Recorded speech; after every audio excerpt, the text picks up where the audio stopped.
When I, 28 female, was 19, I got pregnant from a one-night stand. The father, Aidan, wanted to be around and was supportive from the start. We never got together, but we became very close friends.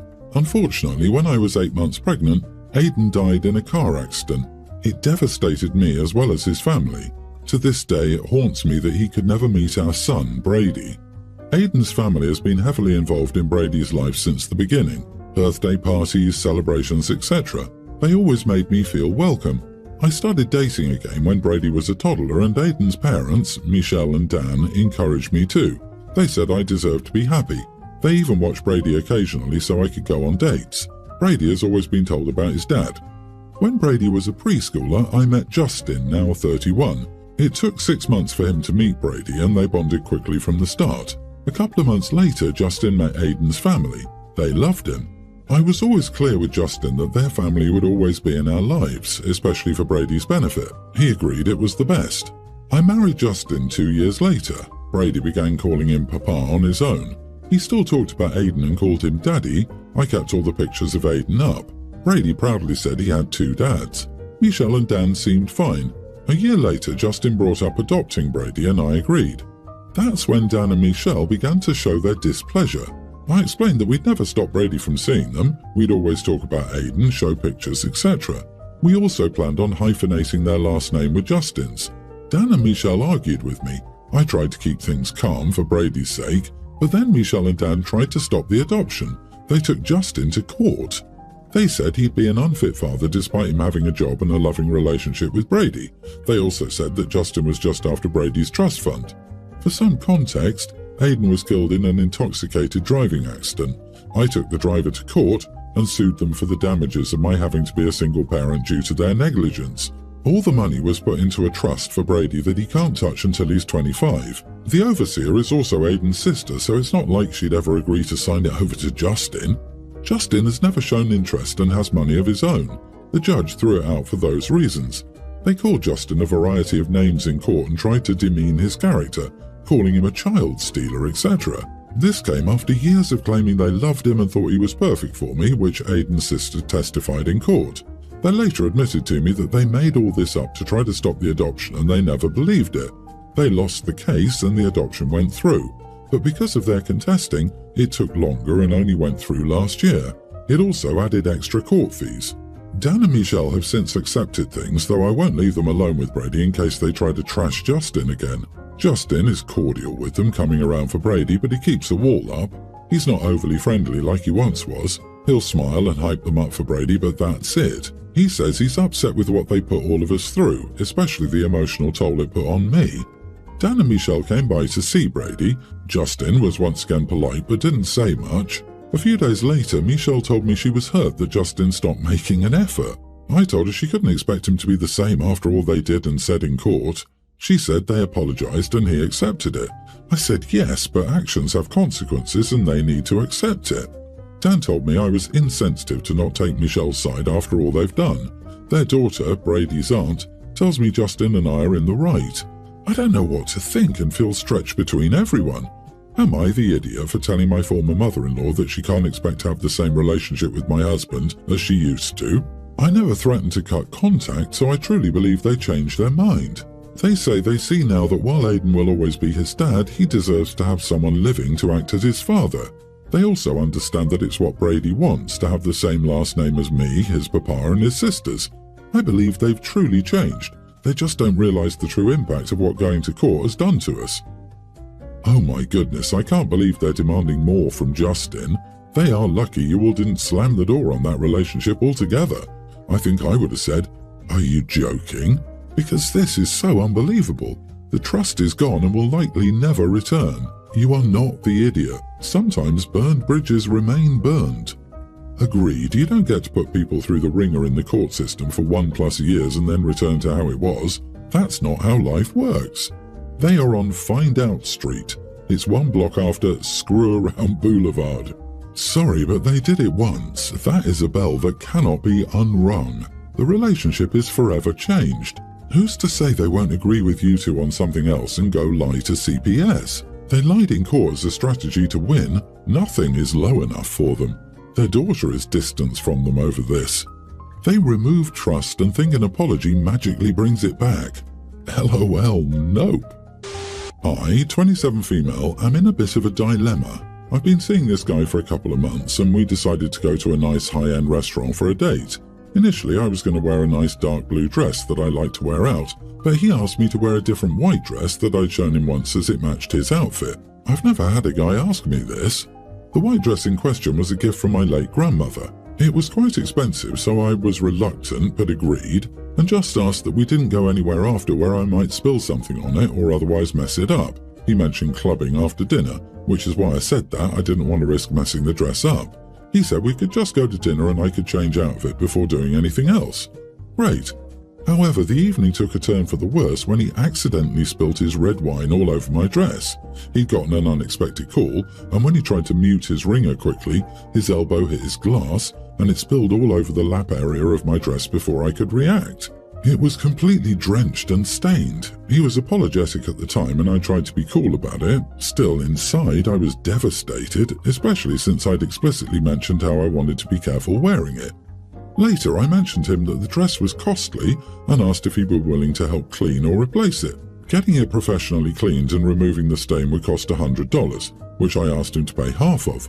To my surprise, he got quite defensive. He argued that it was an accident, that I was being unreasonable for expecting him to pay for something like that, and that it was my fault for wearing it out, knowing that it could have happened. It's a matter of principle. Yes, it was an accident, but the dress was ruined, and it was extremely sentimental to me, not to mention a valuable dress.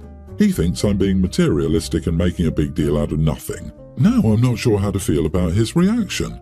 Am I the idiot for expecting him to cover the cost? Not the idiot, you shouldn't have needed to ask. He should have offered to cover all the cleaning costs. Yes, it was an accident, but that doesn't absolve him of responsibility. The fact that he won't even cover half shows what kind of person he is, and how he's shifting the blame to you like he never suggested you wear it is gaslighting. It sucks that this relationship cost you your beautiful dress, but it's much less than your lifetime. This man is not a keeper. It's time to move on. I hope the cleaners can restore your dress to its original condition. Agree. Drop the guy and pay for the dress yourself and be happy. This failed relationship only costs you $100. I don't understand the mindset that because you accidentally did something, you're entirely off the hook for the consequences. Also, crappy of him to blame you for wearing it out when he specifically asks you to. Does he think this defense would work if he accidentally wrecked his car into someone? Or accidentally screwed up something at work? His actions have consequences. Jeez. The real issue here, though, this guy won't even pay $50 for you. If I really fancy a girl, I'll meet in the middle for stuff like that at the very least. I wouldn't risk losing a good relationship over so little money. Lose that, loser.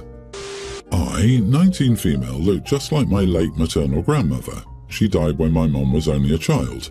But she died, leaving her husband and oldest daughter deeply traumatized by her behavior and her death.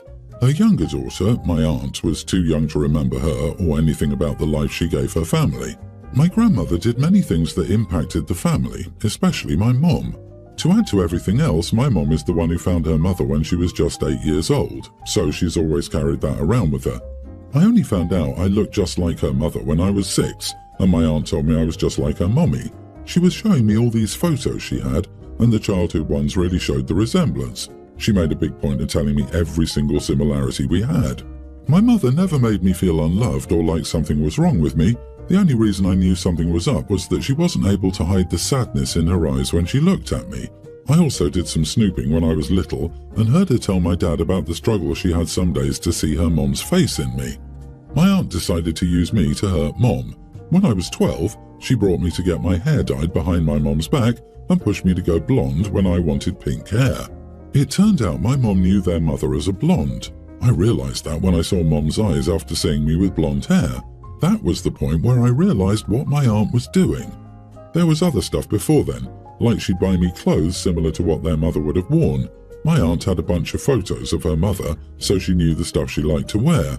She gave me a nickname as a little girl and got me so into it, I tried to use it with everyone. It was a nickname my grandmother was given by some people in her life. My mom really hated that name too. I heard her tell Dad later that night. My mom adored my aunt and thought they were super close, So when I realised what my aunt was doing, I told her I was onto her and wouldn't be trusting her anymore. She did attempt to do some more screwed up stuff, but eventually I told my dad and he told my aunt to leave me the heck alone.